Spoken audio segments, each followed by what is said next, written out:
Conceitos em ciências. Eletromagnetismo, o campo magnético da Terra.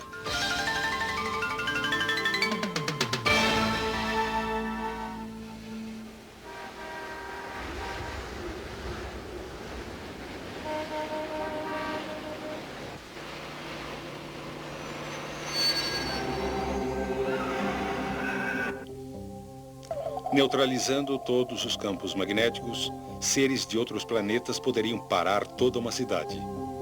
Atualmente, porém, isso é só ficção científica. Mas em que a vida seria diferente se os princípios do magnetismo não tivessem sido descobertos? É certo que carros como os que conhecemos não existiriam. Não existiria o motor de partida, nem faróis, e mais importante, nem o rádio. Não existiriam lâmpadas elétricas e nada que funciona com a energia de usinas convencionais. Sem elevadores, só os mais preparados poderiam morar acima do terceiro andar e não existiriam arranha-céus. Sorte nossa que o magnetismo foi descoberto. Já em 550 a.C., os gregos sabiam que o mineral que ocorria naturalmente, denominado magnetita, tinha uma misteriosa atração pelo ferro. O mineral recebeu o nome magnetita porque foi encontrado originalmente perto de Magnésia, na Turquia. Em 1050 d.C., já se sabia que um pedaço de magnetita suspenso no centro gira gradualmente até apontar na direção norte-sul. Logo, marinheiros passaram a usar a magnetita para a navegação.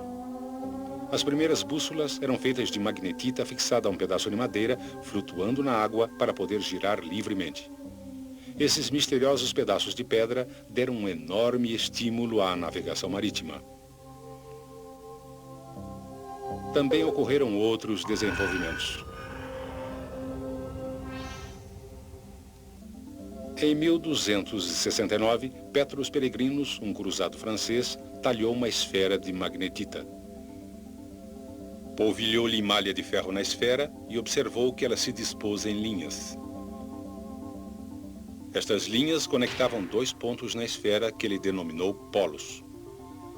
As linhas formadas pela limalha de ferro indicam a orientação norte e sul do campo magnético. Assim, uma bússola, colocada em qualquer lugar na esfera de magnetita, se alinhará com o campo magnético. O campo magnético, ao redor de um ímã, pode ser facilmente visto, cobrindo o ímã com papel e espalhando limalha sobre ele. A gravidade restringe a limalha ao plano do papel e o atrito impede que ela se mova para os polos do ímã. No espaço, quase sem a influência da gravidade, o padrão formado pela limalha de ferro toma um novo aspecto.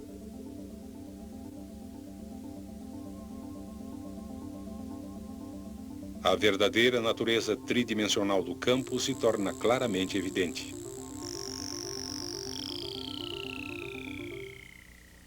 Porém, sem a força do atrito, a limalha migra rapidamente para os polos. Durante o século XVI, as bússolas se tornaram cada vez mais complexas, mas os exploradores ainda acreditavam que havia enormes montanhas de magnetita no Ártico que atraíam as agulhas das bússolas. Em 1600, William Gilbert, cientista inglês, concluiu que todo o planeta era um enorme ímã com um vasto campo magnético estendendo-se entre dois polos. Mas qual polo magnético deveria estar no topo do globo? Sabemos que o polo norte de uma bússola aponta para o norte. E também sabemos que os polos opostos se atraem. Portanto, como o polo magnético no Ártico atrai o polo norte de um ímã, o polo ártico deve ser de fato um polo sul. E o polo magnético antártico, um polo norte.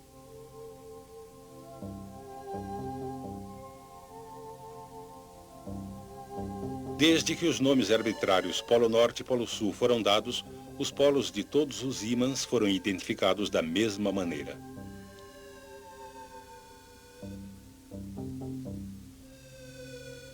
Por esse motivo, o polo ártico da Terra é considerado o polo sul de um ímã.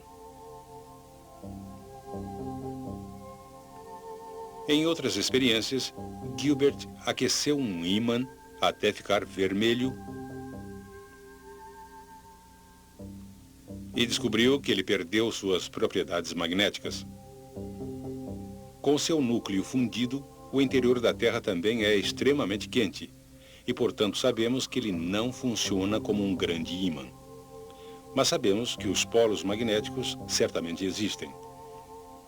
Diz uma teoria que é o núcleo de ferro líquido eletricamente condutor que gira em relação ao manto, que causa o campo magnético norte e sul da Terra.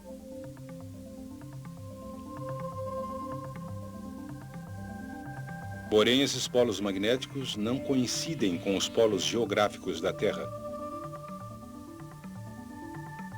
Os polos geográficos são simplesmente as duas extremidades do eixo ao redor do qual a Terra gira e não são diretamente relacionados aos polos magnéticos. Assim, dependendo do local em que você se encontra, o ângulo entre o norte real e o norte magnético pode ser muito diferente. Por exemplo, se você vive em Eureka, no noroeste do Canadá, o ângulo entre o norte verdadeiro e o norte magnético é de 98 graus.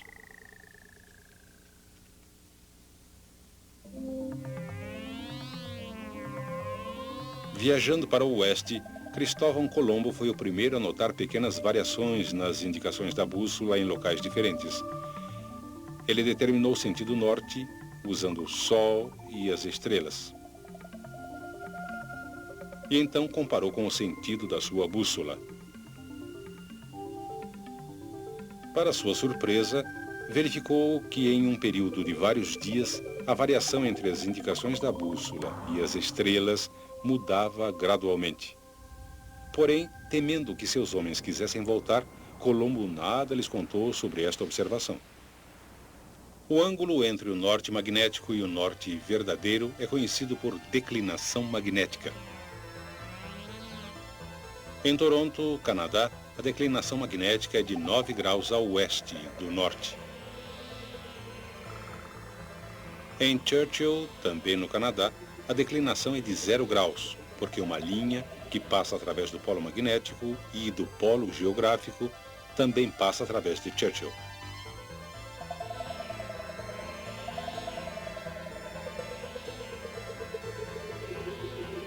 Porém, a declinação em um local específico não se mantém constante, porque a localização dos polos magnéticos norte e sul não é fixa. Outra característica importante do campo magnético da Terra é sua orientação em relação à superfície da Terra. Só no Equador o campo é paralelo à superfície da Terra. Em todos os outros locais, o campo é inclinado em relação à superfície. O ângulo entre a superfície da Terra e o campo magnético é chamado ângulo de inclinação. O ângulo de inclinação é medido com uma bússola especial denominada bússola de inclinação, que permite que a agulha gire verticalmente. Exatamente nos polos magnéticos, o campo é perpendicular à superfície. Obviamente, isso cria um grande problema quando navegamos em regiões polares com uma bússola magnética. E nesse caso, sem um conhecimento do campo magnético da Terra, você poderá acabar se movimentando em círculos.